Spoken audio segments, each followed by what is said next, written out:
I'm Debbie Godfrey, and this is the Positive Parenting Pep Talks podcast.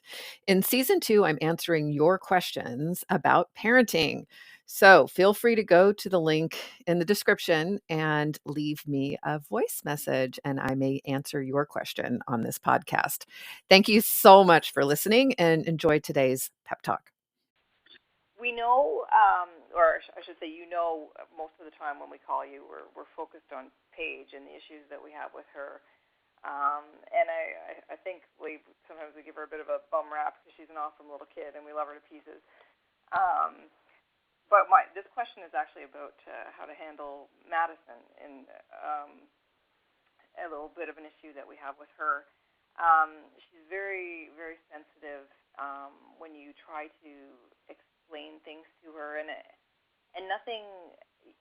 Let's say she did something that was a little bit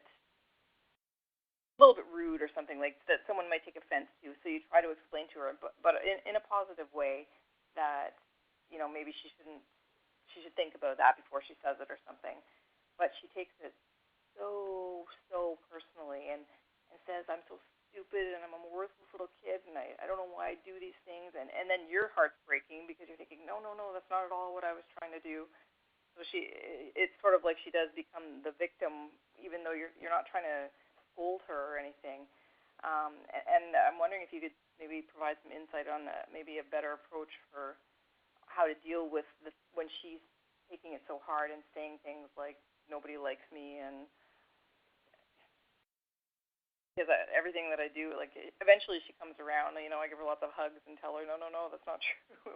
That's not what I was Right. trying to do. But Well, I think recognizing that it's a pattern, first of all, is great because now you know that this is an area where you've seen it more than once, and so you can, you really can plan and figure out a better way to approach it. And I think just saying what you're telling me in different words and in a different way. So when you need to coach her to say, Madison, I want to give you some suggestions about what happened, and my concern is you're gonna use it to beat yourself up or make yourself feel bad, and I don't want you to do that. I want you to really hear it in the spirit that I'm communicating it to you to help you. And so are you open to letting me make some suggestions to you about this situation right now? And getting her a little more on board and putting right on the table her sensitivity, like that.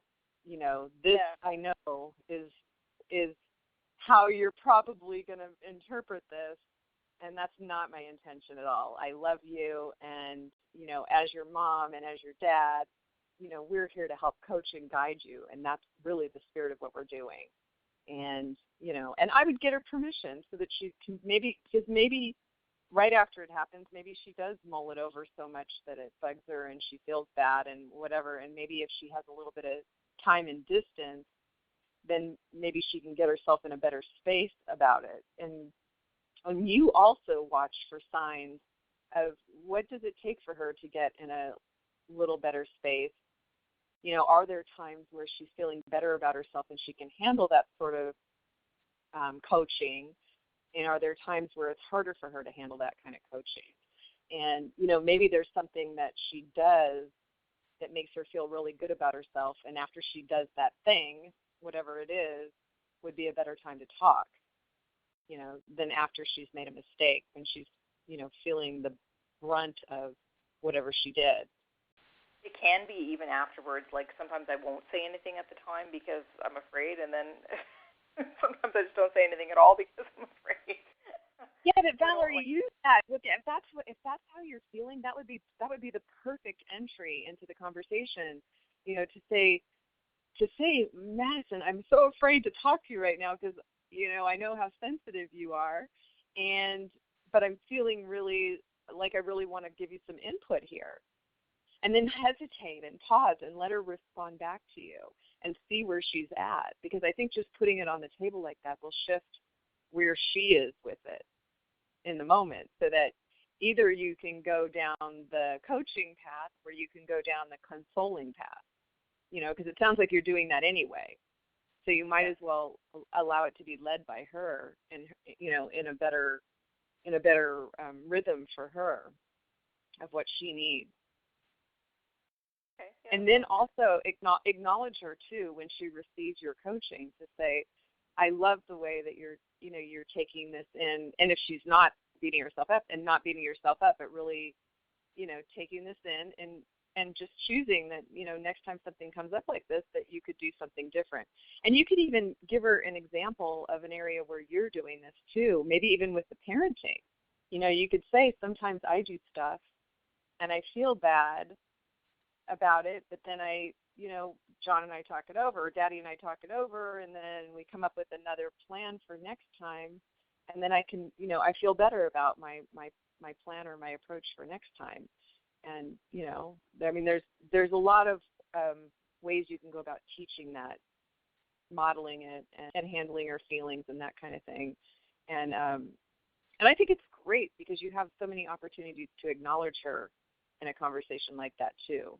So look for what she's doing that's positive. Is she listening to you? I love that you're listening to me.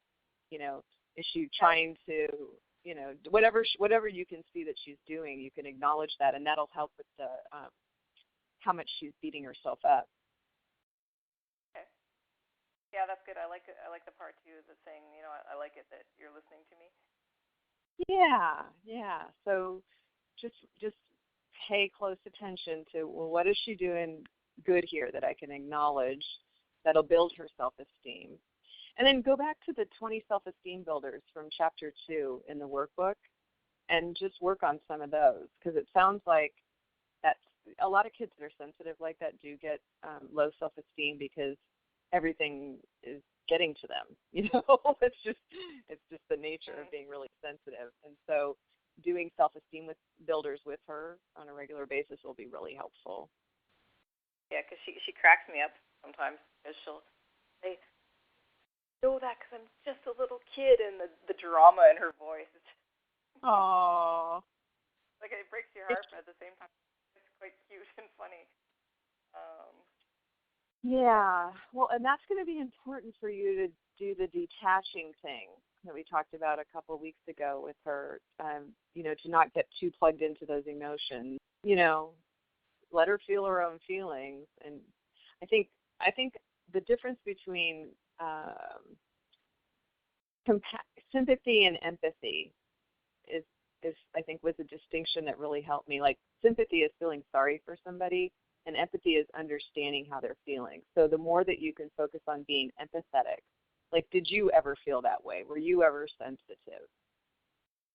Oh, yeah. Yeah? Were you? Oh, yes. She's just like me. Okay. Oh, perfect. Okay. And that's why I hate to hear that like that. Right. Like, it breaks pushing your your heart. button. Yeah. Yeah. Mm-hmm. Okay. So Valerie, so this is perfect. So this is why she's your kid. Because you both get to fix this. So, yeah, this is great. Okay, so that's okay. So what you want to do is dredge up your old memories of that. And remember the exercise we did a couple of weeks ago with revisualizing things happening differently? Yes. And do that some. Visualize some of those situations and, how you could handle them differently, or how the person that you were with could have handled them differently. And that'll give you more tools to use with her too. And then just start thinking empathy, not sympathy. Empathy, not sympathy. I understand how you're feeling. I felt that way too. And oh boy, it just, it brings me right back to where I was. I completely know that feeling. And I think that more than anything else is going to connect her to you in a way that she'll feel safe and comforted and, able to keep moving forward with whatever she needs to do to grow in this situation. Okay. Yeah, she would like cool. That. Yeah. Thank you for listening to today's Positive Parenting Pep Talks podcast. If you're into season 2 and you're listening to all these great questions that the parents have and answers and ideas for what to do in all these different situations with your kids, please help us out. Like, share, subscribe, and especially leave us a positive review. All of that helps the podcast grow, and I really appreciate it. Thanks again for being here, and happy parenting.